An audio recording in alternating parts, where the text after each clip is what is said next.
मोदी जी, जब कैंपेन की आपने शुरुआत की थी तो बड़े हाई नोट पे ये कैंपेन की शुरुआत हुई थी। आपने कहा, आपने अपने सरकार के पूरे काम का परिचय दिया, आपने डेवलपमेंट एजेंडा को लेकर आगे बढ़े, इकोनॉमी पर आपने जो है बहुत प्रकाश डाला और इसके ऊपर बहुत काम हुआ भी है।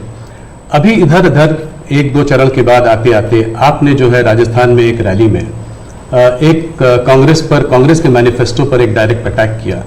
आपने ये तक कहा कि इनका एक स्कीम है जिससे कि ये वेल्थ डिस्ट्रीब्यूट करना चाहते हैं, ये पता लगाना चाहते हैं किसके पास कितनी जमा पूंजी है, किसके पास कितना पैसा है, किसके पास कितना सोना है, सिल्वर है, चांदी है, और उसको वो मुसलमानों में और घुसपैठियों में बांट देना चाहते हैं। क्या ये थ्रेट इतना रियल है? क्या आपको ऐसा दिखता है? मुझे लगता है कि शायद आपकी टीम ने मेरा पूरा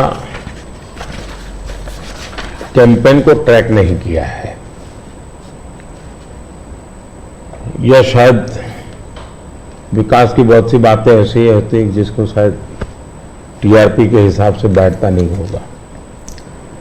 लेकिन आपने देखा होगा कि मेरा पूरा इलेक्शन कैंपेन दो चीजों पर केंद्रित है। एक, हमने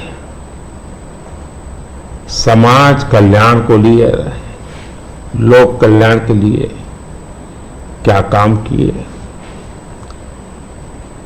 और सबसे बड़ा फर्क है और सरकारों में ये सरकार में,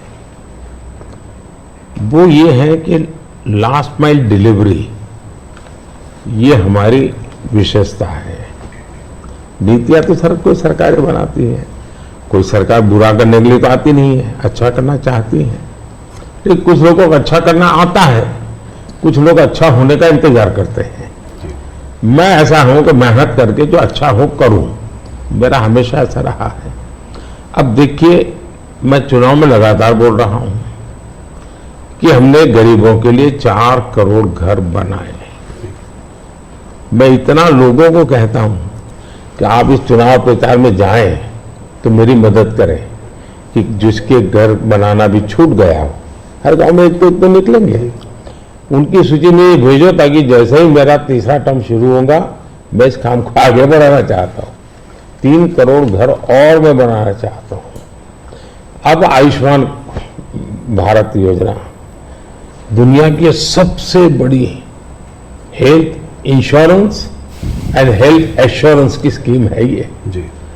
55 करोड़ लोगों को इलाज का भरोसा कि भाई अब आपको मोदी है, मोदी की सरकार है, 5 लाख रुपए तक का खर्च होगा, संभाल लेंगे। इस बार हमने मैनिफेस्टो में कहा है कि किसी भी वर्ग का, किसी भी समाज का, किसी भी बैकग्राउंड का व्यक्ति क्यों न हो, जिस भी परिवार में 70 से ऊपर की आयु के जो भी व्यक्ति होंगे, पुरुष स्त्री सब, उन सबको हम ये 5 लाख रुपए तक मुफ्त इलाज की सुविधा देंगे। इस बार हमने मैनिफेस्टो में ये भी कहा है कि जो आशा वर्कर हैं, आंगनवाड़ी वर्कर हैं, उनको हम इसका बेनिफिट देंगे। ट्रांसजेंडर जितने भी हैं, किसी भी आयु की क्यों न हो, हम उनको ये बेनिफिट देंगे। तो ये बात हम लोगों को बताते हैं। अब आप देखिए जी, हमारे देश में बैंकों का राष्ट्रीयकरण हुआ, ये जो मिलकर जब्त करने के खेल चल रहे हैं ना जी, पहले कर चुके हैं जी। सारी बैंकें प्राइवेट थे, लूट लिया रातों रात, गरीबों के नाम पे लूटा गया। लेकिन हमारे देश की बैंकें खस्ता हाल हो गई। आधे से अधिक आबादी ऐसी थी कि गरीबों के नाम बैंक तो लिया, लेकिन बैंक खाता नहीं था। ये मोदी ने आकर के 52 करोड़ बैंक के खाते खोले, और उसका सबसे बड़ा मैंने फायदा उठाया। खाते खोल करके आंकड़ा नहीं किया मैंने, जनधन, आधार और मोबाइल, इस ट्रिनिटी को लेकर के direct benefit transfer 36 lakh crore रुपए, आंकड़ा बहुत बड़ा होता है जी। 36 लाख करोड़ रुपए डायरेक्ट बेनिफिट ट्रांसफर लोगों के खाते में गए। अगर मैंने बैंक खाते न खोले होते तो इनका बड़ा फाइनेंशियल इंक्लूजन इस दुनिया में, पूरी दुनिया में एक साल में जितने अकाउंट खुलते होंगे ना, उससे ज्यादा काम हमारे देश में हुआ है।